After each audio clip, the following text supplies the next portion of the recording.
recording this, and I will post a copy of this out for those who couldn't join us today. This is, as the original sign-up said, part of my Wood Badge ticket. As a CPAP user, when I rejoined scouting, I was a scouting all through youth, Eagle Scout, all of that, camp staff. But then I took the college early life break and came back when my son was Cub Scout age. I rejoined scouting. But my family, I'm one of 3 Eagle Scouts. My dad was involved for 40 years. So we breathe, eat, drink and breathe scouting in our family.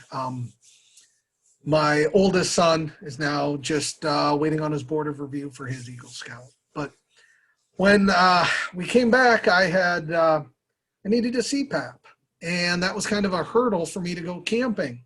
Without a CPAP, I will serenade the whole campsite, and very loudly. And so I was reluctant to go camping for that very reason, because of just the intense volume. I inherited that from my father. In fact, my father probably had undiagnosed sleep apnea. He slept in the back of the pickup truck. Rarely did he tent camp. As the scoutmaster with our troop, he would go into the camper, and I think that was part of the reason. So I wanted to put, there's not a lot out there, because I looked all over the internet to try and find information, and there wasn't a lot out there. There still isn't. It's a little better now than when I first started, but I definitely thought this would be a valuable information to share with people. So here I am. I actually took this in our November camp out, our Campsgiving camp out. Actually, it wasn't too cold. It got cool that night, but it wasn't too bad this year. So that's actually a picture of me in my tent with my CPAP hooked up. Now, we're going to talk about lots of different styles of camping and the gear that you need to bring your CPAP with you. The first type of camping that I'll cover, I just call trailer camping.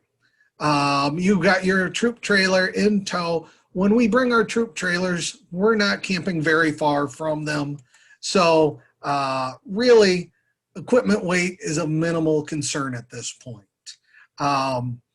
The one thing I would recommend, CPAPs are expensive. Find a nice heavy duty tote, especially if it goes in the troop trailer, because as scouts load and unload, things get tossed around, banged around.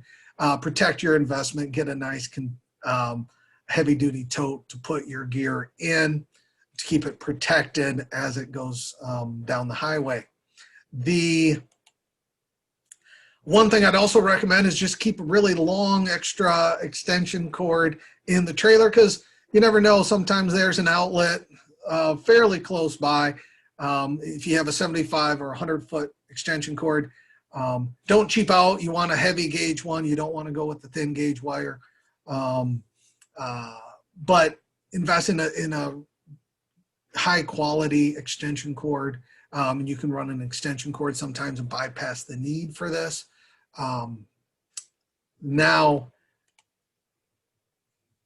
the main way though, that if you're going to be camping with the trailer, you're going to need, first thing you're going to need is a deep cycle battery. These are really geared for the marine or solar batteries. They may look like a car battery, but they're not. They're actually meant to be discharged, dramatically discharged, and then recharged. That's how they're engineered in their performance.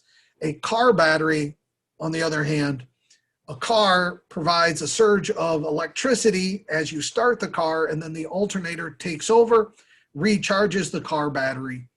And so a car battery isn't meant to be deeply discharged repeatedly, whereas a marine battery or one that is designed for solar, they are meant to be discharged and then recharged greatly.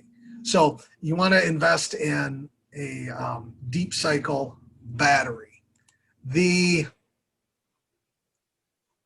Sorry, I'm admitting someone. All right. So that's the first thing, is you're going to need a deep cycle battery. And then your CPAP. Now, this is the model that I have. It doesn't matter. One of the things, though, in general, that you're going to want to do is turn off the humidifier if you have a humidifier on it. That's just going to be an extra power drain.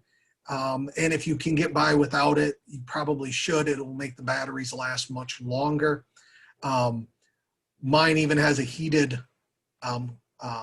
tube on it. And so I don't actually, I never use the humidifier or the heated tube at home. So for me, it's just not an issue, but the humidifier is a big power draw on them. So make sure you turn that off if you have that option on your CPAP. Now, to get the power from the battery to your CPAP, there's two ways. There's either an inverter or a converter. The inverter is the one I'll talk about first. This is the one you probably shouldn't do. Although I do know Scoutmasters out there that use inverters and they swear by them and it works for them. This is not recommended by most CPAP companies. They do not like inverters. So what is the difference between an inverter and a converter? Your CPAP plugs into your wall, right? And that's an AC power supply.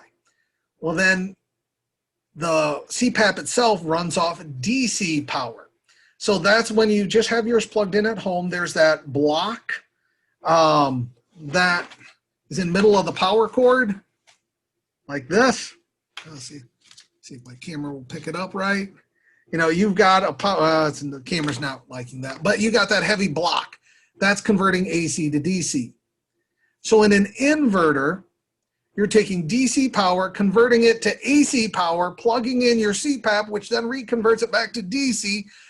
One, they're not very efficient because they're doing this back and forth, back and forth. Yeah, they're inefficient. They're going to draw more power. That inverter needs to be powered. So you're not going to get as much time with them. If you do use them, they do recommend that it's a pure sine wave. It's a more expensive version. The cheap ones are not pure sine waves. And the general recommendation I've seen is that it's a 300 watt continuous 500 watt peak. But again, the cons, they're less efficient. Cheap inverters can damage your electronics. We all know how expensive CPAPs are.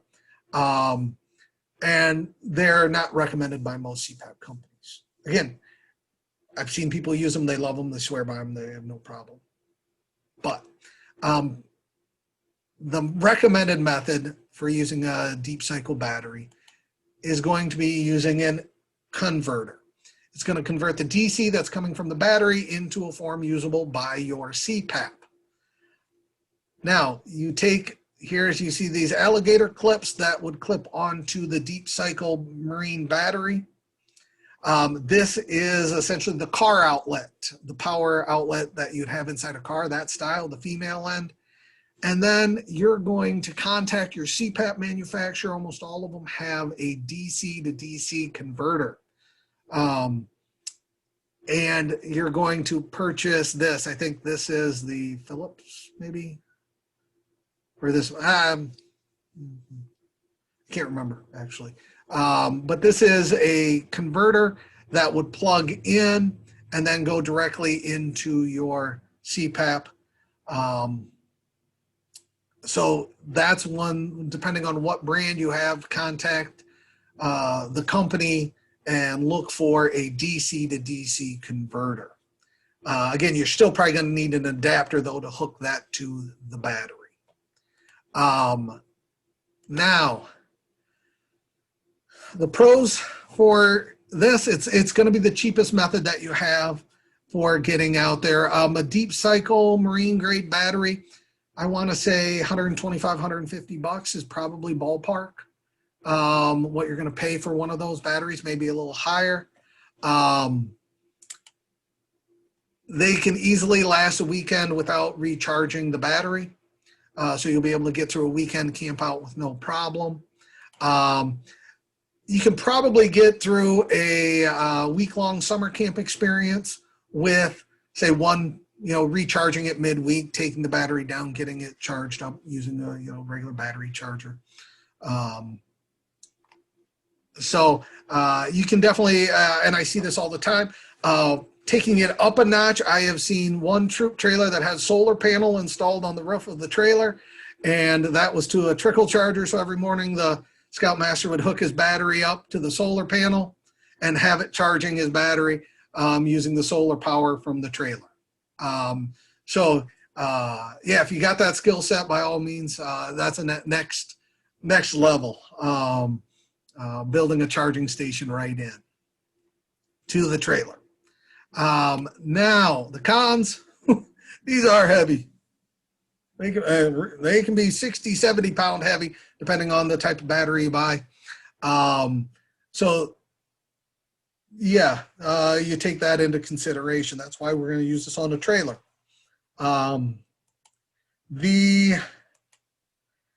Now there are things called AGM batteries. They are lighter, but they also trade off. They're more expensive. They're used, say, in I think a lot of high-end motorcycles and high-performance sports cars, things like that. We'll use instead of the lead acid battery, they use the AGM, a gel-based battery. But for the added cost, I think at that point, you're probably better off to go to the lithium ion style battery that we'll talk about next. Thanks for watching this video. I hope you gained some insight into how to camp with your CPAP and enjoy the great outdoors and get a great night's sleep. If you want some more information, here's a couple things you can do. You can start by joining us over on Facebook. We created a community called the CPAP Camping Information Exchange, where we're trying to harness the collective knowledge of the CPAP camping community and share that with each other.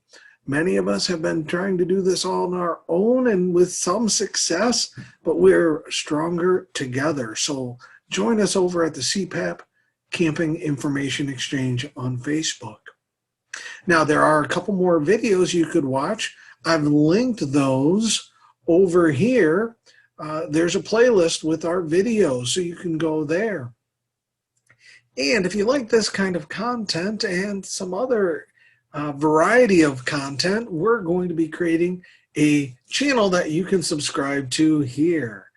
The How About This channel is going to be dedicated to country living product reviews, projects, some scouting tips and tricks, cooking on the campfire in the actual fire. Let's go back to some old school style cooking.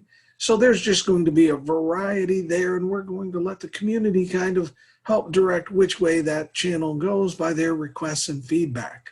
So like the video, subscribe to the channel, join us over on Facebook. Thanks again.